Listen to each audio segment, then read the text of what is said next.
Well, it's so lovely to see all of you today. I know I saw a lot of you on Friday at the conference, so it's nice to see you all together back at GSPP and hope you're excited to learn more about Capstone and hear from the faculty who are teaching. Um, Let's see. I'm going to do a quick overview of the slide deck that was shared with you all. I'm not going to cover every single slide, but I'm going to go through that really quickly. And then the main event is hearing from all of the faculty who are teaching Capstone. Um, so let's see. So a quick overview of the Capstone requirement. I'm sure you all know it's a graduation requirement for MPP students. Unlike the IPA, it's an individual project where it's one of you working with a client versus IPA, which was a group project. It's done during your final spring semester at GSPP, so spring 2026. And the main point of the capstone is to conduct research and analysis to solve a policy problem or development challenge for a client that you're working with. And that involves, various steps of the eightfold path that you can use as a framework, identifying and weighing options, developing recommendations for the client to consider for actual implementation. So it's not a theoretical project. It should be a project that has real world implications at the end of the day. A few details in terms of the project, securing a project and negotiating the project scope in terms of what it looks like. That responsibility is on the student, but of course, in consultation with your assigned capstone faculty advisor, and as well as your career advisor as well. The time commitment it's a majority of your time during your last semester. So it's approximately 18 to 20 hours a week, and that represents 6 units. Everybody is required to do the 6 units.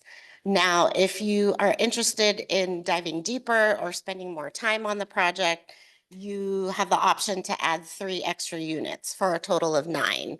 But at minimum, everyone is required to do 6 units. Um, Quickly, the project scope of your capstone, there should be a problem to solve. It shouldn't be a theoretical, big, full-blown research project. It should focus on some kind of problem or decision that an organization, aka your client, has to make or problem to solve. Again, the problem should be real and current, and ideally, your client should not already know what they're going to do. It's kind of no fun if all you're doing is doing research to corroborate an answer or solution that your client already has. It should definitely be intellectually and analytically challenging in terms of there's difficult trade-offs to confront. Again, the client, there's uncertainty on their part in terms of how to solve the problem or move forward. And there's information, there's data that you have to analyze, and that could be quantitative or qualitative. It doesn't have to be just numbers and data sets. And the data that you analyze is to help inform whatever recommendations that you make. And of course, it should be doable so that you can finish it in the spring semester in time for graduation.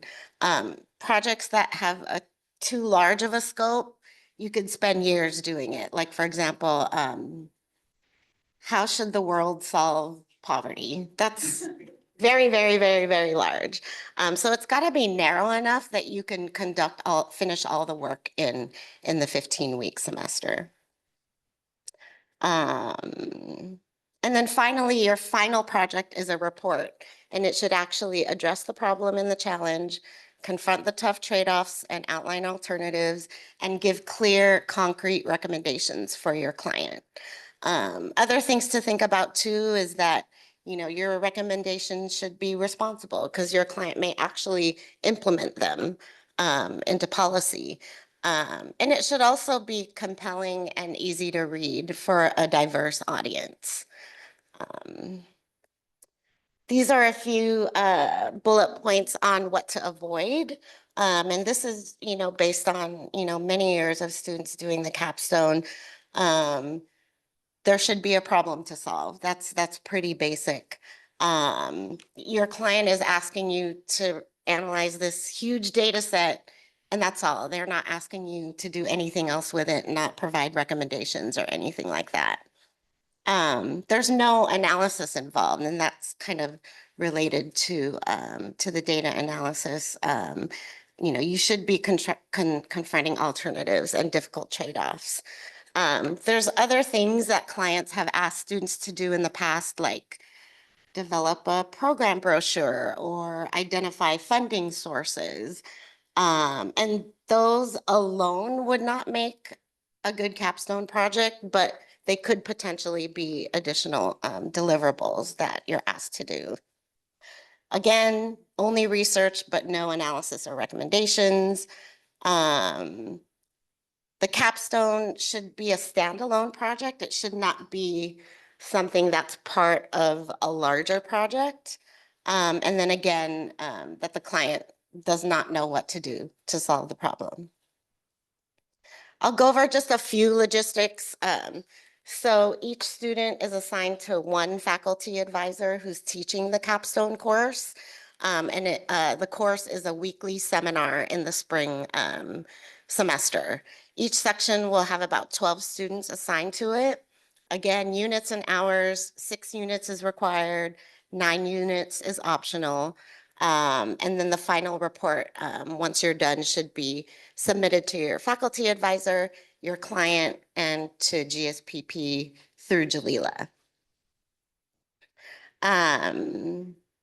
Let's see.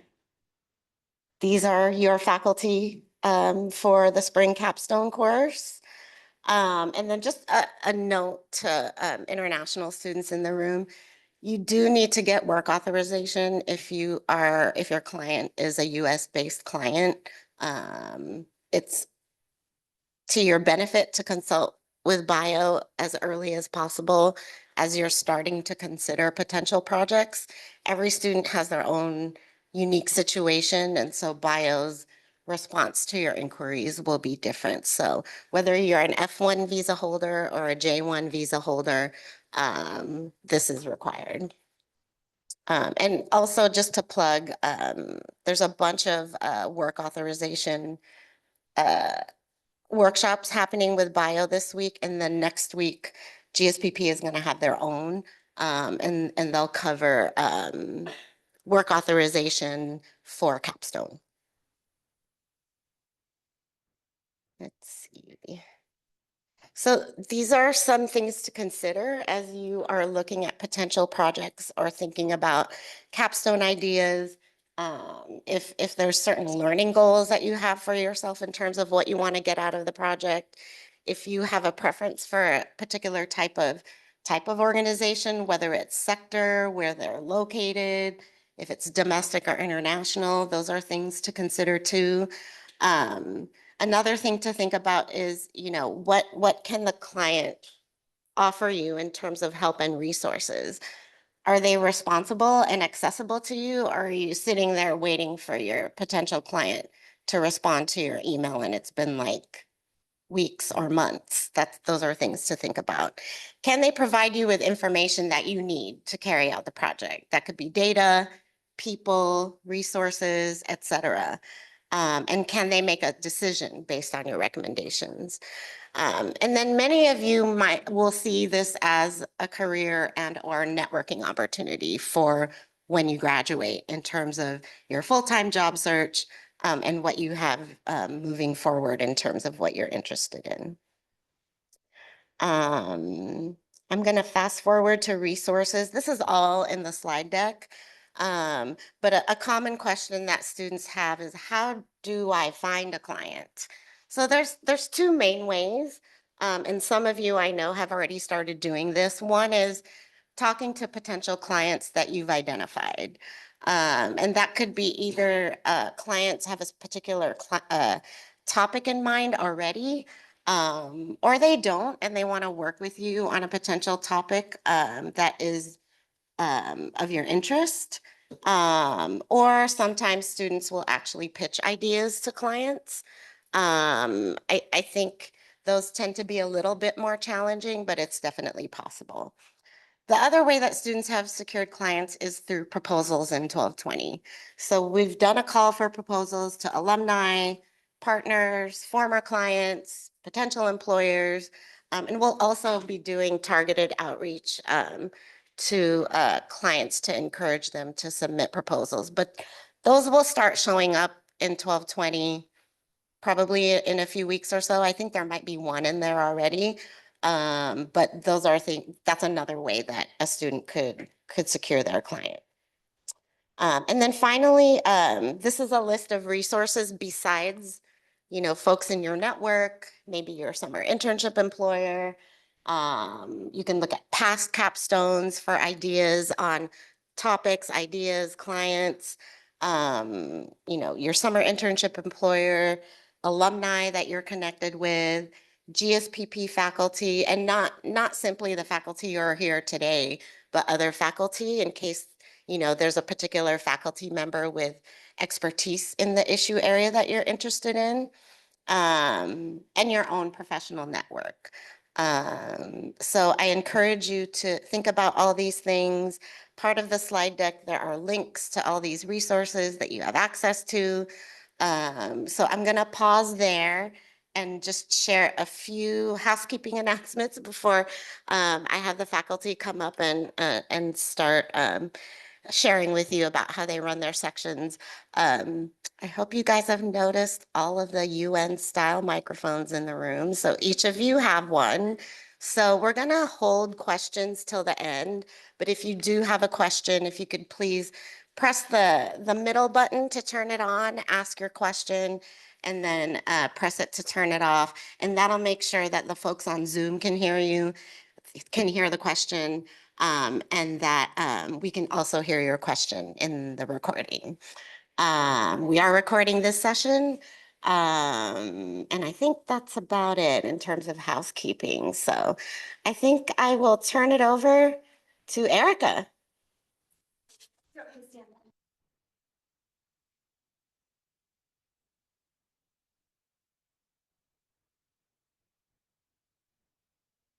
Yeah. Hello, everybody. It's wonderful to see you. I'm Erica Weisinger, and I teach here. I'm also the Director of Community Climate and Culture, so I may have met many of you during orientation. So this will be my 7th year teaching Capstone, and this is really a highlight of my life, getting to work with you all in this seminar. It's truly delightful, and I think one of the things I love about it most is I get to come at it with a lot of humility and recognition of the incredible amount of wisdom in the room. I generally find that when students have questions and problems in the room, I have to just hold my tongue and not just give everyone a chance to speak up about what they think an answer might be, because usually there's a lot of wisdom in the room and usually we can figure it out together. So that speaks a bit to my pedagogical approach in the Capstone, which is that I really believe in collaborative learning. So I'll tell you a little bit about myself, but mostly I want to keep it brief to give you all plenty of time to ask questions once we've all given our presentations. So as I mentioned, I'm Erica Weisinger. I did get my PhD here at the Goldman School, and I first came here 20 years ago. So I'm old enough that my colleagues are now your clients, but I also very acutely remember my colleagues having the experience of doing capstones themselves. So I bring sort of the memory of the student experience, but also the understanding of the client experience today. And I think that just sort of brings an interesting confluence of perspectives and ideas to the process. One kind of framing and mindset that I hope that you can bring to this is the idea that what you are bringing and giving is really a gift. It's a gift to the client. It's not that you are seeking, you're not in a position of needing or wanting or lacking. You're in a position of having this absolutely amazing gift of the knowledge that you've accumulated in your 1.5 years at Goldman School, and you're trying to figure out who to bestow that gift upon.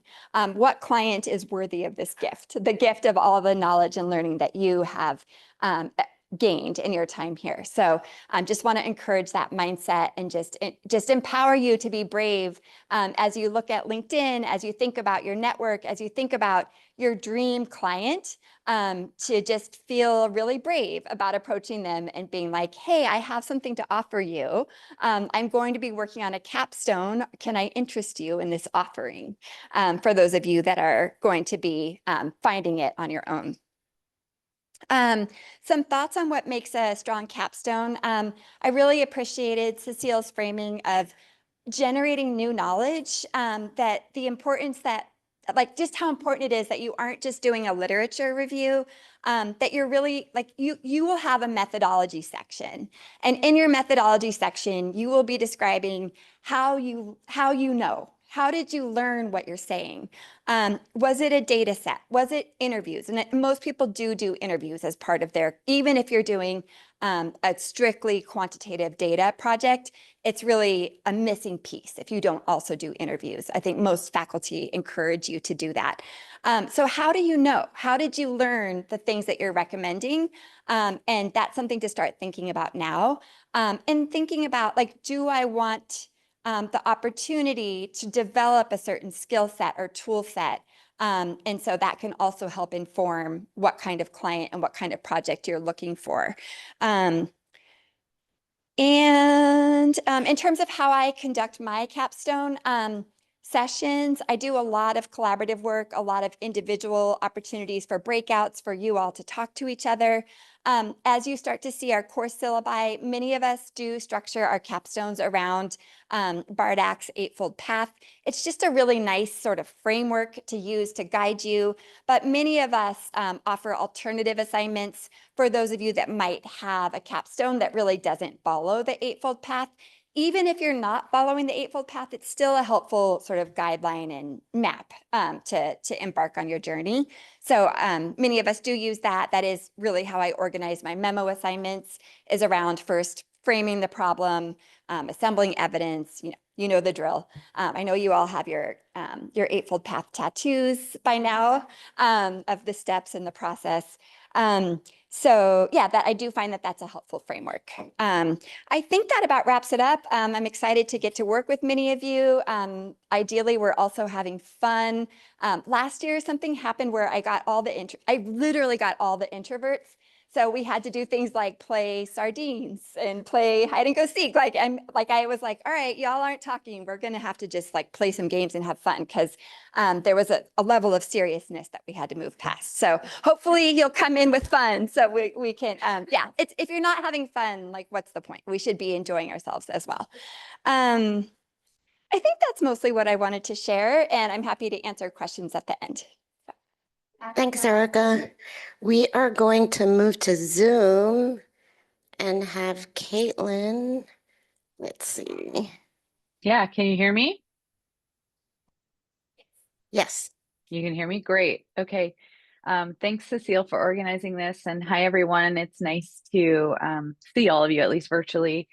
Um, and congratulations on getting to this stage. This is really exciting. It means that in just a matter of months, you'll be completing your work at GSPP, and that's a really exciting time.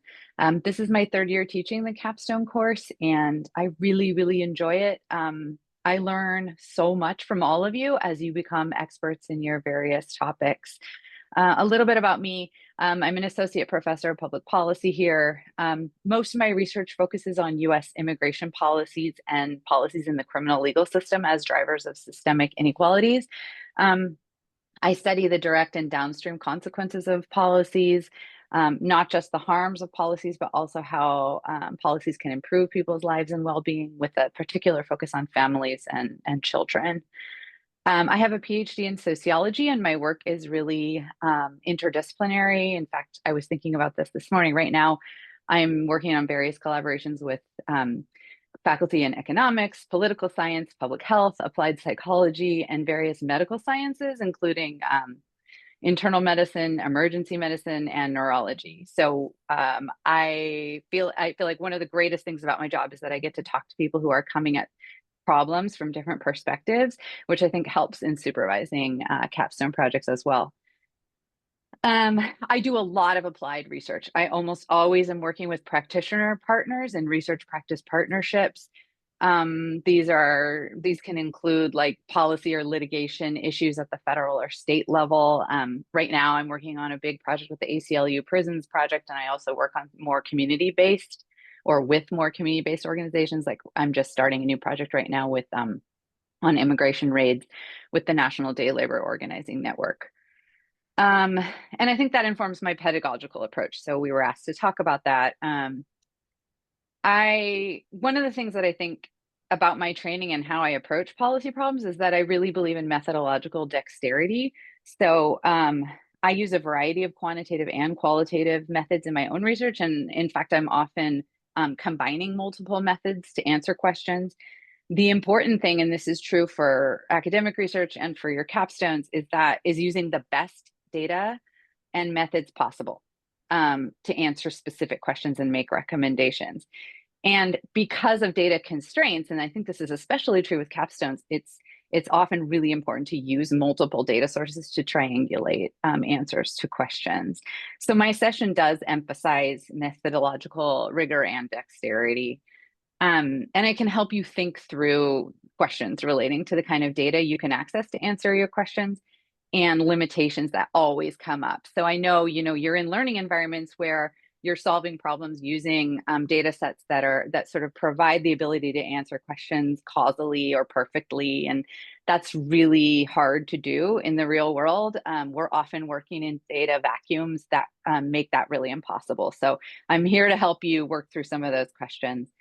Let's see, I take a broad definition of expertise. It's often been my experience that the very best ideas come from people who are working on the ground or who are directly impacted by a policy.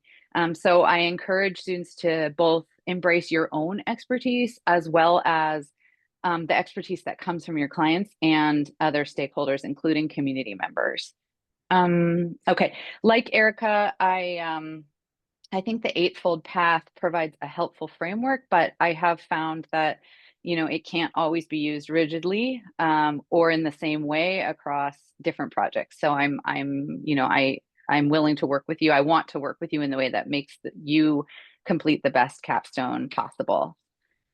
In terms of what else you can expect from my session and generally how I think about the capstone, in addition to kind of emphasizing data and how to think about that, I'm really big on taking a big project like a capstone, which for many of you is probably the largest project you've done, and breaking it down into smaller parts, kind of bite by bite.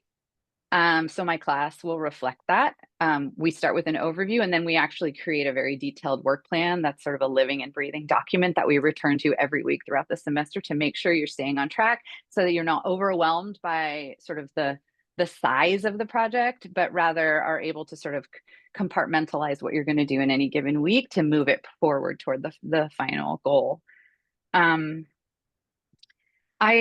Because I've worked with so many partners, and I think this is true for really any faculty member that you would be working with in your capstone, I've worked with a lot of different types of people and faced different kinds of problems. So I think one thing that comes up a lot with capstones is just like, how do you get through a problem in communication, for example? How do you deal with a non-responsive client or a change in a client in the course of the project that was unexpected? Things like that. I can help you work through some of those sort of technical nitty-gritty problems, and I think all of us can help you with that.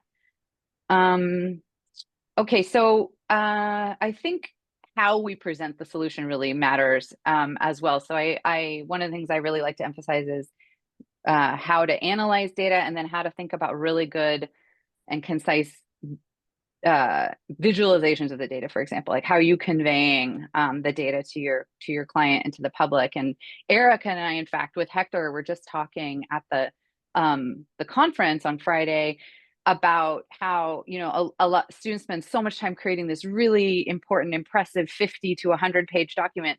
And it's actually equally important to be able to create a super compelling, brief, concise one-pager that just has these top line findings. And so one of the assignments that I have in my capstone course is to do that, to be able to distill those findings into something that's really digestible for people who are going to be implementing it. I think that's about it for now on me. I think Cecile has given you the advice that you need to start early, start now. I think you might think, why is she talking so much about data? But data is really, really important. And it's really important to ask your client now and early what you will get access to answer the questions. A lot of clients do have large amounts of data, but either they're not ready to give it to you, it's not in the right format, there's some process that you need to go through in order to get it, or it doesn't exist at all. So understanding that going in is really important so that you can help figure out what is the right path to getting the information that you need to do the policy analysis, which is really the bulk of the work. So I'm looking forward to working with all of you, or to hearing about your work through other instructors. So thanks for having me here. Thanks, Caitlin. Dan, you want to go next? Hi, everybody. I'm Dan Lindheim. This is going to be my 11th year doing this exercise. A few things. I used to say that our sections were raucously enjoyable. I've found over the years that I've tried to tamp down the raucousness a little bit. We were getting a lot of complaints with surrounding people, but now we're all farmed out to GTUs, so nobody hears anything. So I guess we can go back to being that. To differentiate myself to the extent that that even matters, my focus is going to be very much real world. It's going to be very much what will be useful to a person actually trying to change the world. And I don't mean an academic or a researcher trying to change the world. I mean somebody who's actually out there trying to change the world. And this may be a public official, it may be a community, it may be a council person. And just to give you a sense, my life prior to coming to Goldman, and Goldman is my retirement, this is what I do for retirement. I was city manager of Oakland. Before that, I was also an agency director in Oakland. I had a long career in the Congress. I had a long career at the World Bank. And I was a functionary of the Chilean Ministry of Housing and Urban Development for a substantial part of time. So if anybody cares about speaking in Spanish, I can do that too. I also ran a software company for 10 years. We are a very bleeding edge software company, right on the edge between analog and digital, which precedes all of your lives. Let me just say a few things. Caitlin mentioned 100-page papers. I have an absolute maximum, 30 pages. And I really encourage it to be somewhere in the 15 to 20. And then I say, if you have more to say, appendices. People do put large amounts, people have things to write, put it in appendix. People who are busy have no time to read 100-page papers. People who are busy will not read 100-page papers. So I also require you to have a one-pager. I also require you to have a fairly concise, well-written, tight, well-argued capstone. I have to hesitate because we've called this an APA for so many years, and now we've changed the vocabulary. But it's got to be readable. And if it's not readable, nobody's going to read it. That's tautological, but it's also true. Next thing, the construct here is you will be expert consultants for people who don't know what they want to do. That's not real. Number one, you're not expert consultants. You're super smart, but you don't know that much about what you're going to be working on. Just saying. You will learn a great deal in this process. Absolutely. But you don't go into this, being this expert. People who want consultants will go hire a consultant who actually provides a lot of the benefit of being a consultant. And much of that is not knowledge, much of that is pedigree. So somebody can say, that consultant said this. The second thing is nobody has a list of projects that they want you to work on that they don't have an opinion on. They do have an opinion. They might be wrong. You can certainly tell them that they are wrong. Do that gently. Politically, that's not a great thing to tell your boss you're full of whatever. But you have to go into this with a certain amount of humility, both of your own, but also understand how your person is going to be dealing with things. Related to that, very few outside clients have worked with students in which the students are the consultant. They know how to work with students as research assistants. They know how to work with students as gophers.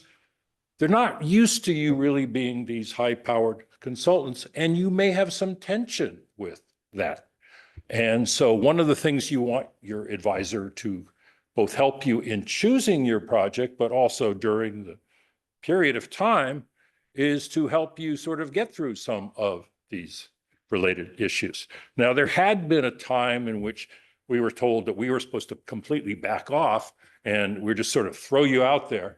But that doesn't always work. And sometimes, depending on where you wind up working on your project, you may need some assistance. So look at us in that way. Choosing your project. I think there's sort of three main ways that you should look for your project. Number one, it'll help you get a job. That's the easy one. Second, this may be your last opportunity to do something really weird. And when I say really weird, I went to work for the World Bank because I wanted to see what the belly of the beast looked like.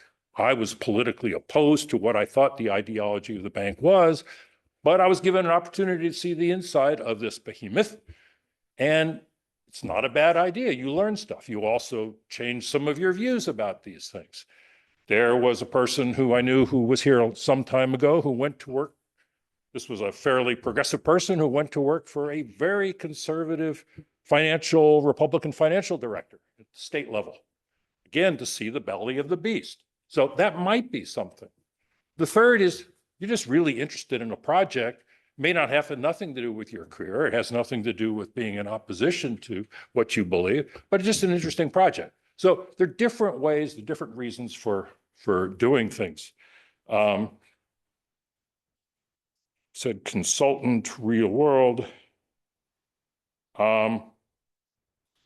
Again, what I think makes a really good capstone is that the process of working on it, making sure that you come up with not necessarily actionable recommendations. You may not know enough at the end of the semester really to make really useful recommendations. You can have proposed recommendations.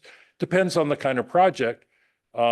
You do need to be very careful about what you recommend because people might think you're an expert. And frequently, one other thing, people will definitely, your project has magic words at the bottom of it. Nothing you have written represents the Goldman School. That'll be on the front page. Nobody out in the real world knows about that. You write this report, student, they forget that you're students, they forget everything. Goldman School wrote this. So be humble about that and be a little careful. One last thing. If you want to do library research, if you want to do something at home on your computer, pick somebody else. I will force you to go out and do lots and lots and lots of interviews. I want you to get out of past Hearst Street, hopefully even past the other side of campus. But wherever the world you're working in, I want you to work and to interview and to really get a good sense of what's going on in that world. And to me, the process of going out and doing this is probably as important, if not more so, than what you ultimately write. I have a bunch more. I think my time is up. Happy to answer any questions. Thank you. Thanks, Dan. Jesse? Okay, let's talk standard errors. That's not what my capstone will be. Okay, so I'm Jesse Rothstein. Many of you know me from Quant. I have never taught capstone before. I've done IPA a bunch of times. I took capstone once a long time ago, but I've never taught it before. So this is going to be a little bit of a learning experience for me. The what I envision kind of the approach is that the sessions will be a mixture of roughly half the time on kind of skill building that will often be somewhat disconnected from the specifics of your project, but meant to kind of support the project. And then half the time on talking about your projects. That won't be formal presentations of projects every week or something like that. That would be deadly. But there will be things at different stages of the process that we can work through on the project. So one week it might be we practice writing introductions for each other or something like that. But trying to build up the skills and use them to kind of push the projects forward. In terms of what skills I have in mind, I think the eightfold path is an important one. I think we'll spend some time going over that conceptualization and other kind of conceptualizations about how to fit in the analysis you're doing into a broader policy question. Some of it will be on writing. I really think that we can all benefit from more practice writing and rewriting. And so I will impose that. And one version of that is there will never be enough drafts. You will think you've written it to death and we'll do it again. And I just think that's an important part of the process. And then a third skill I think is useful to use this course to develop is presentations. That the written component is fine, but it's increasingly hard to get anybody to read anything. Forget 100 pages, even 1 page is tough. They're going to make you stand up and present it to them. And I think getting your ideas across clearly is a really, really useful skill. In terms of the style, I don't see this class involving much lecturing. I think this is the whole point of Capstone is kind of learning by doing. And so we're going to do, and we're going to kind of exchange with each other rather than me explaining things to you. There'll be some readings where I think they're helpful for understanding what you're up to, but really it's going to be about trying to do exercises. Other aspects of style, I see my role in this course as your coach, is the best analogy I can think of. You're doing the project. I'm here to cheer you on, to make sure that you're not falling too far behind, to ask you hard questions about what you're doing. Often you won't be able to get your client to really focus on it until after you turn in the final project. You really don't want the first time you hear a question to be from your client. You want to hear it from somebody else first, and my job is to be the bad guy and ask that question. And to kind of poke on the weak points. Not because I'm out to get you, but because the only way things get strong is if all those weak points are poked on. And so I think the goal of our kind of safe space will be to do that. Another aspect of style that may be relevant to picking me, I am not a last minute person. You probably saw that a little bit with Quant. If you're the sort of person, if you think that you're probably going to put off most of the work on your project until late April, you're not going to be happy in my section. You're not going to get much out of it. We're going to do, the exercises will be set up about doing pieces of it as we go, so that hopefully we have a complete draft well before the deadline so that we can then revise it. Because again, I think that makes it a much stronger project. In terms of methods, I will tell you that when I've talked to students about capstone projects or IPAs over the years, the most common advice I've given them is don't make it a quant project. Not that quant tools aren't useful, but it is very rare that a regression is going to be the center of a useful capstone project. There just aren't very many policy questions that you can answer with a regression that haven't already been answered. Or it's going to be very rare that data will exist, that the setting will exist, that all of the things that would need to be there for the regression to be useful and kind of determinative will be there. Some data analysis can be useful for describing the situation, descriptive statistics. Sometimes prediction exercises can be useful, but there'll be a piece of a larger project, not the centerpiece of it, almost always. And actually, let me address one aspect of that. Students often approach me to want to do a capstone project with the California Policy Lab, which we would love to do, and we've tried to do many times. And what we've discovered is that on average, it takes us somewhere between 1 and 2 years for our client to approve a project before we can start it. And so we can't do capstones. But that's going to be true in many contexts where there might be great data that would be useful for a project. It just requires a longer timeline than is available. And so often you're going to not have the perfect data, but you'll be able to do something that speaks to your project. Somebody said earlier, a good topic for a very early conversation with a client is what are you going to give me and when? Because if you are going to get data from them, you got to make sure that they understand that they've got to make it quick. If you don't get it till April, you're not going to be able to use it. Other methodological pieces, I really like the phrase methodological dexterity. I think a good APA is mixing lots of different skills, or a good capstone is mixing lots of different skills from different domains. That's the value of a public policy degree, as distinct from, say, a PhD in economics, which is what I have. PhDs, you learn to go very deep on one skill set.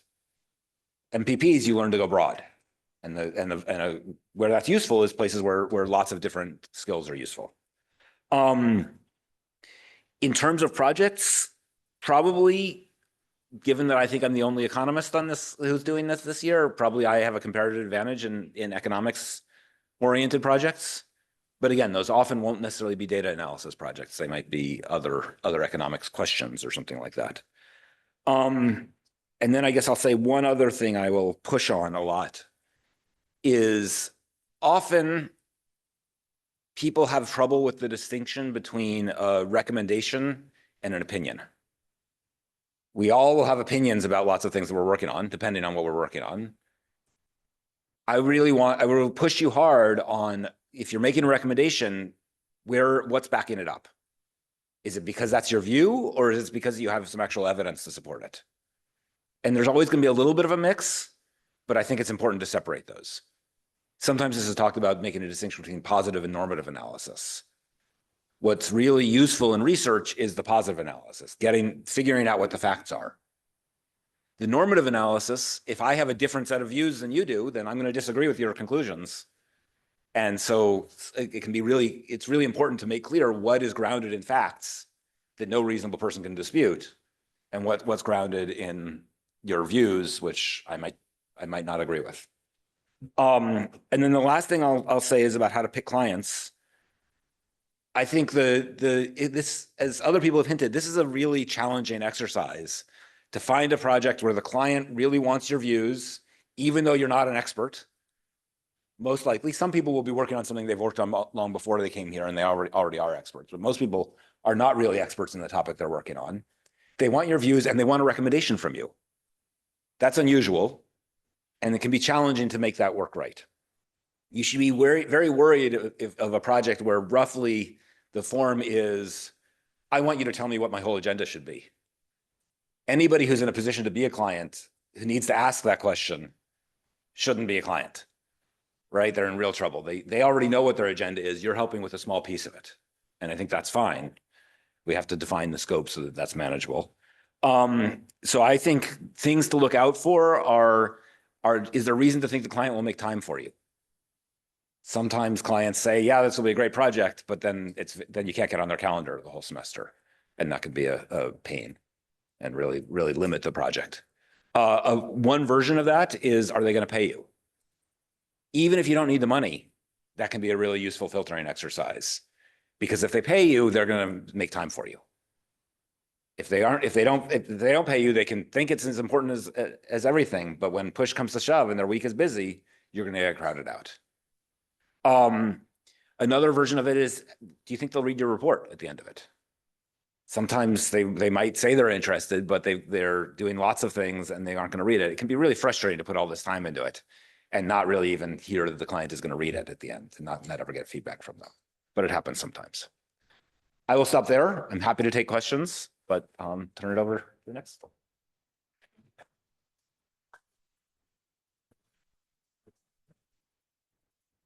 Hey, everyone, I'm Peter Linquity. It's nice to see a lot of familiar faces. I had most of you in 200A, so it's kind of a nice bookend for your time here at the Goldman School. One advantage of going after several august speakers, as my colleagues are, is that I don't have to cover a lot of material that you've already heard about. So I have a whole bunch of notes, but I think they're going to prove to be somewhat redundant. So I'm going to highlight some of the differences between how I might approach the capstone class and some of what you've heard here. On the page count, I'm willing to go up to 35 pages. And if you twisted my arm, I'll go up to 50. But beyond that, I do think there is power in brevity. If you've done something really sophisticated, sure, we can put that in an appendix that goes beyond that page limit. while I believe the Eightfold Path can provide a really strong foundation for the kinds of analysis you do in Capstone, as we have learned in 200B, I've learned from Meredith and Mia, lots and lots of projects come to our students that don't quite fit the Eightfold Path. They might be a retrospective program evaluation. They might be an implementation plan for something that's already been approved but not yet put into operation. And I think it's really important that we meet the clients where they are. And I think we can still add lots and lots of value. So if you want to do a classical policy analysis, the Eightfold Path, that's fine. I'll be supportive and we'll get you there. But you don't have to think about fitting the Capstone project into that framework. And so maybe a little bit different than Erica's approach.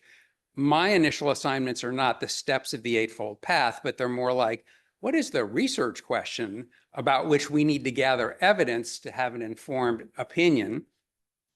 Second memo might be, where are we going to get that evidence and how is it going to be satisfactory to answer the research questions? And then I'm forgetting which of my colleagues asked for a project plan, but having come out of a 20-year consulting career, we never started a big project without a plan, tasks, milestones, dates, and that's what you get held to account for over the course of the semester. So those are things to keep in mind. I would say my degree is in public policy and public administration, so I'm not afraid of venturing into public management, as well as kind of the more narrowly focused policy analyses. We could go wherever you want or wherever your client wants to go with that. In terms of specific substantive expertise, I think some of you know I've focused on US environmental policy. So if you're interested in an environmental topic, I'd be happy to work with you on that. What else? What makes for a good project? I think we've heard about all that. One thing that I don't think has been mentioned is that you can often parlay your capstone project into professional networking. So if you've picked a topic that you're really interested in, yeah, maybe you'll get a job with the client at the end of it all, but you'll also have a very good excuse to pick up the phone and talk to experts around the state or around the country on your field, in your field. And it's a way to kind of grow that network. And so we've had we've had students who don't go to work for their clients, but end up going to work for someone they met doing the research. And so how do I run the class? I have come up with a method that I think works. I used it last year in the MPA capstone, which is that everybody signs up to be a peer partner to one other person in the class. So with regard to your peer partner, you have a higher obligation to pay attention to their project. So when we pair and share, you're pairing and sharing with the same person and you know a lot about their projects. And there'll be maybe 4 weeks where we don't meet as a class, but I meet individually with students. I like to have both peer partners come into my office at the same time. And we talk about the first person's project, then we talk about the second person's project. So that's kind of how I do it. I would echo the comment about lots of interviewing, getting out there and meeting people. Snacks are important. I have a snack sign-up sheet. You're expected to bring snacks at least once. Last year, it was a mix of store-bought snacks and homemade snacks, and the homemade snacks were usually the best. So I thought I had one more other thing to say that might be useful to you. If I can't find it, I will raise it during the. Oh, come on. I don't bring the snacks. The students bring the snacks. I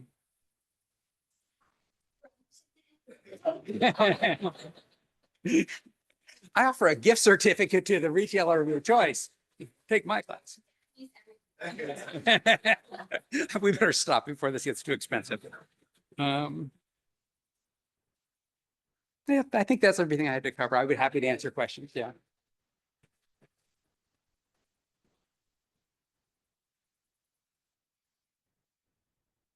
All right. I know you are probably anxious to get to questions. Well, the good thing about my standing up here is that half of you know who I am and how I advise projects pretty well. So you can talk to the other half and let them know. There are differences, really important differences between IPA and capstones. And they are differences that I really enjoy because I get this opportunity for depth with my section. And people who have had me as advisors and have kind of very marked up drafts and lots of kind of red pen know that I love depth. And so if you are looking to kind of really get into it, then I'm probably a good advisor for you. For those of you that don't know me as well, I'm a trained political scientist. A lot of my research is out of the Possibility Lab, where I do a lot of applied work from everything to looking at education and programming within carceral settings, health policy, workforce diversity, policy implementation and evaluation, increasing policy uptake for hard to reach and vulnerable populations, labor. I have expertise in managing kind of long, complex, stakeholder or interest holder projects. And so, we're compressing and fast forwarding that with your capstone, but it's something that I really like to do.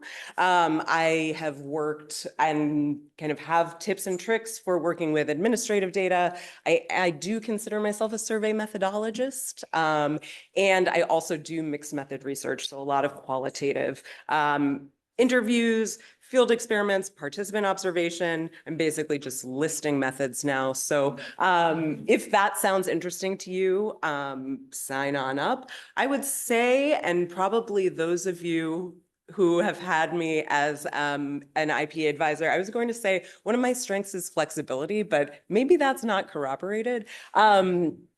I know all of you are managing a lot, and that second semester is really an exciting time. There's a reason we call this capstone, which is like the final stone on a building or monument, right? You are going to be thinking about your next step. And so you're going to be thinking about how to incorporate your capstone into your professional narrative, how to use your capstone as an elevator pitch in interviews with prospective employers. And I think the applied nature of your capstone will be something we'll be talking a lot about. For those of you that have had me in various classes, I feel really strongly about disseminating results, both to your client, but also if it is kind of agreed upon in a collaborative way, to kind of broader communities that may be impacted by what you find or recommend. So we're going to be talking a lot about that. This is the first time I have taught capstones, even though I have advised a lot of master's students and some PhD students, as well as a lot of lab research associates on individual projects. So this session has been probably maybe more helpful for me because I am writing down like work plan. I love peer projects. Peter, what a great idea. So while I cannot send you a syllabus at this time, just know that I have a kind of deep bench of respected colleagues that I'll kind of be drawing from, and I'm excited to craft my own section. One thing with respect to the way class will be structured, I know that you have a really busy spring semester. And so I will be very conscious of where things overlap and where they don't. I really enjoy meeting with students one-on-one or in pairs. And so that will most likely be, I would say maybe a little less than half of our meetings. Because I think at least the last hour of every session, it's really helpful to have that kind of undivided attention. Okay, with respect to tips and advice on what might make a strong capstone, This is going to be so predictable, but I would recommend that you go back to your IPA notes and refresh your memories. Go back to the project menu. Could you write a 1 or 2 page proposal with the client that you are talking to, right? How might you evaluate the submitted proposals on 12/20? Now that you know what you know after doing IPA, can you define the big research question? Can you state the objective?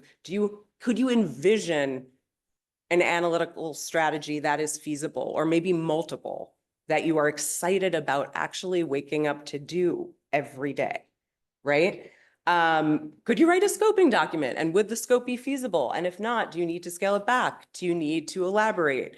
And finally, like, what project do you want to work on with respect to deliverable type, right? Like, do you want to be early, in the policy process? Do you want to be at the kind of needs assessment, defining the problem? We know something's up, but we're not quite sure. Do you want to be in the policy analysis? Like, let's really kind of try to find a project that fits in this framework, given that this is kind of Goldman's, gold standard. Policy implementation, policy evaluation, strategic plan, right?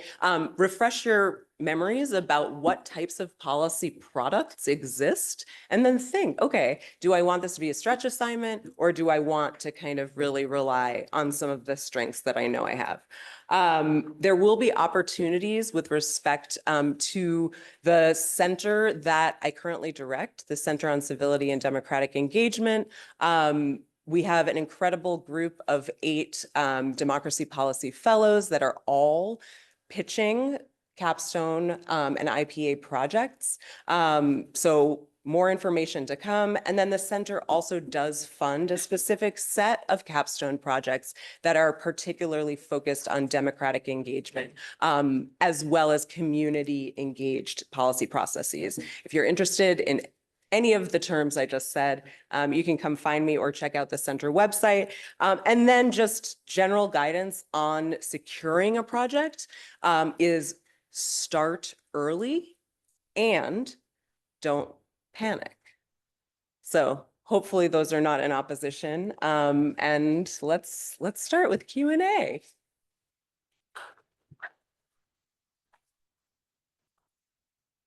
All right. Any questions? I will facilitate, and they can be questions for the faculty or questions, logistical questions for us. Yes, DJ. Quick question to Cecile before I ask something for the faculty. So the 6 units is required, and then we can add 3 units on top of that. Yes. So that means it's either 6 or 9. It's not like 7 or 8 or anything else. It's either 6 or 9. Okay. And the decision to add 3 units is primarily up to you. Like I mentioned before, if you really want to deep dive into the project, that allows you to not have to take an extra 3 units in order to be enrolled.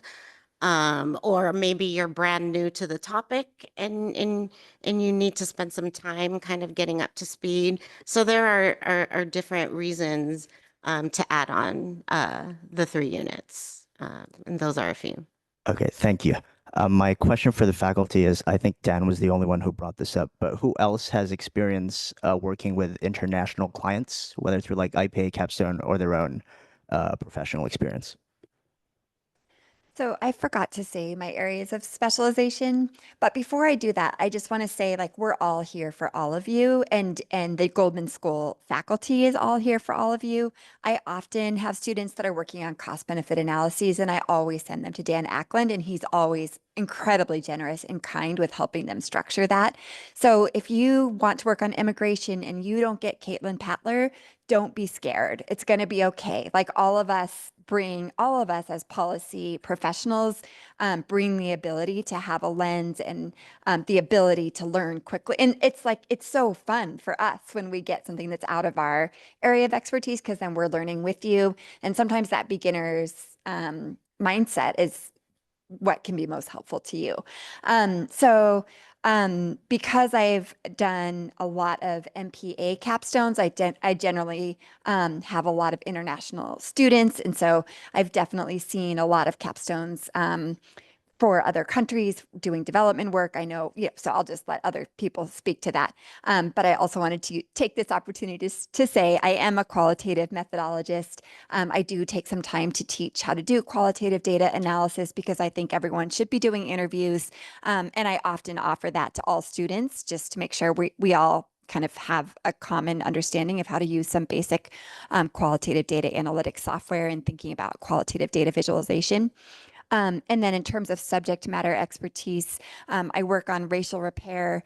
I have a lot of knowledge of children and families in foster care, various safety net, things like UBI, a lot of like county specific. And then here's a funny thing. My partner works for Lawrence Berkeley Lab and he does a lot of work on energy efficiency. And so partly through osmosis and partly, I don't know why, I feel like I get a lot of like grid and like clean energy and energy efficiency and like these like wildly sophisticated, complicated models that I've ended up just having a lot of fun with those students, even though that's not my area of expertise.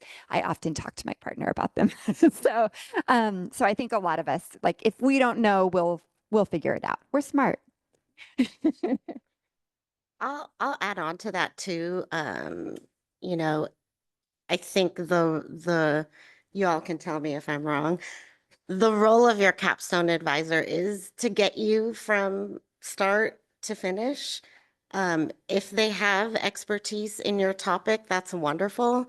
But they do have the ability to advise you on projects that are outside of their expertise.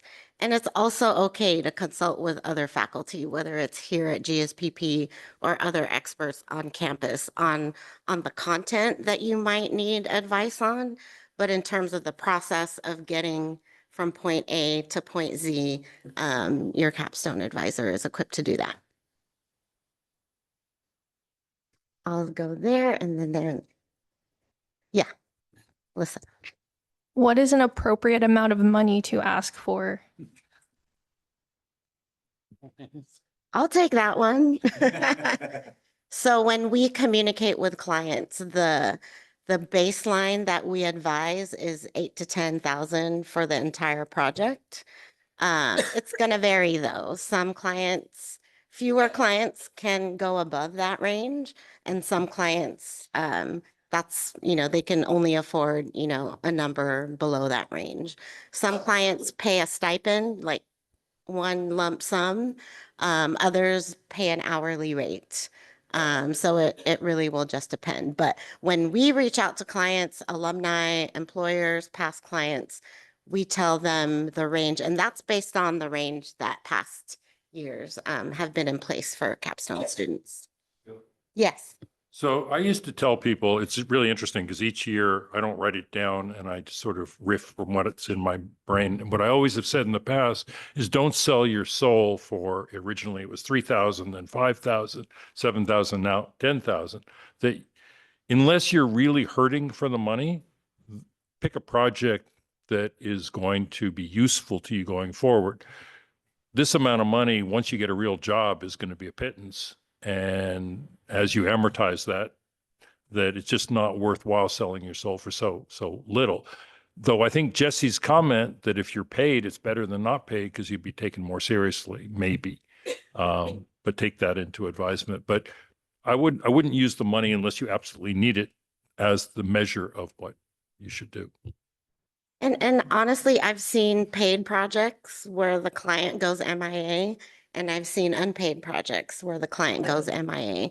You should be able to determine that in your initial communications with the client. Like if it's now and they're not responding to you, it might be an indicator of how they might work with you in the future. Yes.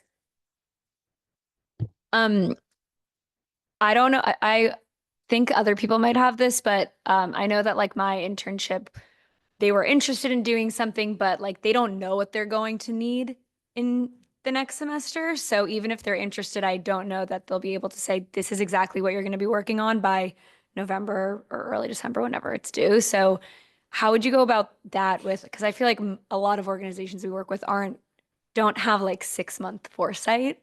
So how would you recommend going about that? I mean, I think, yeah, it's going to vary. I think the fact that you've planted the seed already is helpful at this point, and it might take a couple of conversations before they get to a project idea. I think once you're assigned to a capstone advisor, it's helpful to chat with them before you maybe have a really detailed conversation with your client about what might be possible. It's also useful for you, whether it's your summer internship or an organization that you're approaching, to get a sense of, what they've done, maybe things that they might be looking ahead to do. Take a look at, mentions in the news, that might, spark some ideas for a potential policy problem that might be coming down the line. So those are some tips for that. It's very rarely ever finalized in one conversation or one exchange of documents or a proposal. It usually takes a few iterations and a few conversations. Maybe you consult with your capstone advisor, then you go back and talk to them again. So it's a process. Meredith? Yeah, so I would say there are two questions to ask. The first is, if the organization really doesn't know by November 1st, will they know by January 18th? Because you've got a lot of holidays in there. And then the second is, like, how much work are you willing to put in to get to a reasonably agreed upon place by the start of spring? So sometimes when I have a relationship with organizations, or I've, been in the building, and I know some of the main questions that they're dealing with, I will write up like a really high level, options, for exploration, given what I know about, oh, okay, here's what might be feasible in, a 3 to 4 month timeline. Given the expectations on hours, I know you're thinking about these 3 questions. Here are 3 possible projects. And that sometimes serves as like a good jumping off point to get a project firmed up. Just So 2 other thoughts about this. One is, for some organizations, this kind of project is going to be very much outside their normal way of doing things. They only ever work on 1-week timelines, and you're asking them to kind of give you something, and you're going to go away for 3 months. They're not going to hear much from you, and then you're going to come back with a result. And that just doesn't jibe with the way a lot of organizations work. And so to make it work, they're going to have to agree to kind of going outside their comfort zone to something that may not feel as immediate as this week's fire. The other thing I'd say is kind of related to what you said first. You want to be very, very careful about going into something where there's kind of an agreement. You're going to work on something in this general area and we'll figure it out later. Later can't be too much later. You really have to have a pretty well-defined scope in January. And you don't want to assume that scope will work itself out as you go, because I think that isn't likely to end well. I'm just going to chime in. In terms of payment, I also discourage students from accepting projects where the client says, we'll figure out how to pay you later, because later sometimes never comes. And then it's like April and you've done all this work, but there's no plan in place on how to compensate you. So I'll just throw that out there. Before we get to these questions, Yusame, are there any Zoom questions? Okay. Kirsa and then Justin, and then we'll go down the line. So I know Berkeley has like pre-existing relationships with the County of Alameda and a couple select areas, but can you talk a little bit about reaching out to, like, say, state or federal organizations? Because I could see there being a lot of barriers where maybe, the people at the level we would be talking to maybe don't have the capacity or the authority to pay someone, contract with someone. So can you talk a little bit about like state-based, like state-based projects or maybe even federal projects? Yeah. I mean, in our outreach, we're reaching out to a wide range of potential clients, whether they're alumni or not. And that does include state, local government, um, federal government to the extent that they're able to do something right now. But we also ask our partners to share it out. There's only, we don't just kind of, you know, do our outreach in a bubble. We're asking folks to outreach to folks outside of the alumni and employer and former client base. And if any of you have clients that have an interest and want to talk to someone about a potential project, I'm happy to be that first person. If you have a person that you'd like to connect me to, alumni have the same offer as well to talk to me or any of the staff or faculty about potential projects. So we're willing to do the work. It's not just a one-sided, we'll send out an email and cross our fingers and hope we get 175 capstones for all the students who are graduating. So I do want to put in a plug for Cecile posts like wonderful calls for proposals on her LinkedIn. Goldman School posts these calls for proposals. We also have, as part of Capstone and IPA, really like direct recruiting where people can talk to a faculty member. If you can share or repost, it's so helpful because you have incredible connections and an incredible network. And so I understand why a lot of you are kind of single-minded seekers of your own project. And if you can do that with your network, then hopefully you can count on your colleagues doing that within their network. And we just are able to source a larger number of higher quality projects. thanks, Meredith. And I know all of you are also sharing and liking our LinkedIn posts too. Okay, Justin, I think you were next, and then Hashem. Just a quick admin question. What is the logistics for the survey for selecting our advisors and the timeline on that? The survey, I don't know if Jalila's still here. The survey will probably go out sometime in early mid-October. And the survey is basically you rank ordering which of these lovely faculty you would like to be considered to be assigned to their section. Fill it out. Don't not fill it out, because if you don't fill it out, you'll be put in a section without your preferences taken into consideration. So keep an eye out for that email. Once that survey goes out, we will have a sense of what the spring course schedule will look like. So you can also, in addition to all of the things that you heard today about how they run their section and their pedagogy and methodology, you'll be able to know the days and times that their sections will be held as compared to all the other classes that you're considering taking in the spring. So you won't go into that preference ranking blindly. You should take both things into account, what they've shared today and also what your potential class schedule will look like. Does that answer your question? Okay. Hashem and Gabe. Hello? Hello? Oh, these are fancy. A question that I had, and this might be a silly question, but what does the process look like for applying for the capstone projects? Because I know that there are some people that are already reaching out. Should I be reaching out? Should I just wait till it pops up on 1220? Would it just show up like capstone project 1, capstone project 2, just so I can understand what to expect? And also, like, I guess, because I feel like a lot of it is very nebulous right now. I'm just trying to imagine what to do when the time comes, if that makes sense. I think starting now with talking to potential clients and keeping an eye out for proposals that come through 1220. So you can do them simultaneously, especially if there's an organization that you're really, really interested in the work that they do.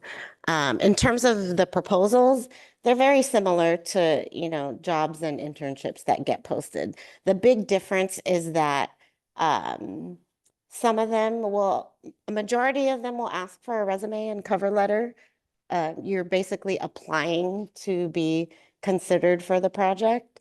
The The clients at some point will then decide out of the pool of students who've applied, who they would like to interview.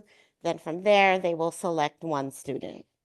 Sometimes they're like the one that's posted in there right now says, contact me to talk about the project. There will be, that is the way that you express interest and apply to the project. As projects are posted, most of them will have a 2-week window to apply. Some of the projects, the clients will reach out as students apply. Some of them will wait until the deadline to contact students. So it varies. The postings will be detailed in that the title, the job title listed in 1220 will be some information about the topic and what they're looking for. There's only so many words that we can put in the title, but you'll get a sense of what the topic is focused on. Sure. So for 1220, would the title of it be like Capstone Project, or would it just be a job posting, just so I Yes, can be on the it'll say Spring 26 Capstone. It'll also be categorized as a capstone project. When you're looking in 1220, there's different, what do you call it, filters. The filter for job type, it'll be called capstone. So you'll be able to just create a search agent just for those. Aisha? Oh, sorry. We're doing our own outreach and we find a project. What's the process of like getting it approved to make sure it meets the requirements? Yes. So once you've been assigned to a capstone faculty, you would reach out to your capstone faculty to make sure. Now, if you're in a situation where you have it now and you don't have your capstone faculty advisor assigned to you yet, I would reach out to the one that you're interested in working with. Yeah. Or the ones you are interested in working with. Gabe. This is sort of related to Rachel's previous question, but how permissible is it that, let's say we just find a client, again, they don't necessarily know where we fit in, but during these next few months up to next semester, we help them build their capstone project. Is that permissible, or do we have to wait for someone to have something cooked up to give to us? That's permissible, and I would encourage you to lean on your faculty advisor with that process. But yes, it's totally permissible. I will also say that I know some students are working individually with a potential organization on a project idea. That organization is not required to submit a proposal. The proposals are those that are to be shared with all of the students looking for capstone. So that also includes the MPA students and the MDP students. But if you're working one-on-one with an organization, really the approval is with your assigned capstone advisor. There's no proposal that needs to be submitted to me. And I'd go beyond it's permissible, it's encouraged. You Mhm. should be playing a role in designing the project. You know, sometimes they will have something already baked and you just sign on the dotted line, but much more often there's going to be some negotiation and discussion process. And that's ideal because it has the potential of being more in line with what you're interested in doing. Of course, the 1220 proposals are great, but they're kind of already thought through. And we won't post anything that won't meet the requirement. There is a little bit of vetting involved before it gets posted if it's not clear that it's even a capstone. I want to make sure I got all the questions. Any other questions? There are some deadlines. The survey of your faculty advisor preference will come out sometime in mid-October. Students will be asked to have their projects in place by December 1st, or at least in a very good place. Once you're assigned to a faculty advisor, they'll reach out to you, but don't wait for them to reach out to you if you have questions about something that you're considering. I think that is all. If there aren't any other questions. Okay, well, thank you. I'm excited to see what you all end up with.